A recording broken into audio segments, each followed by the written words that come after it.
জাহাঙ্গীরনগর বিশ্ববিদ্যালয়ে বৈষম্য বিরোধী ছাত্র আন্দোলনের ২০ সদস্য বিশিষ্ট আহ্বায়ক কমিটি গঠন করা হয়েছে।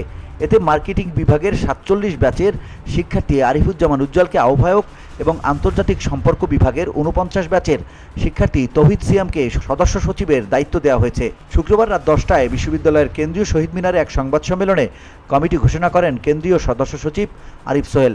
এ সময় উপস্থিত ছিলেন কেন্দ্রীয় কমিটির মুখপাত্র উমামা ফাতেমা।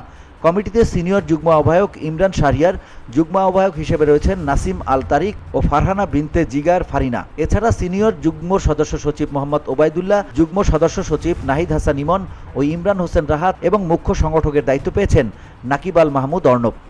সংগঠক হিসেবে দায়িত্ব পালন করবেন জান্নাতুল ফেরদৌস আঞ্জুম ও মোহাম্মদ রায়হান। মুখপাত্র হিসেবে রয়েছেন মালিহা নামলাহ।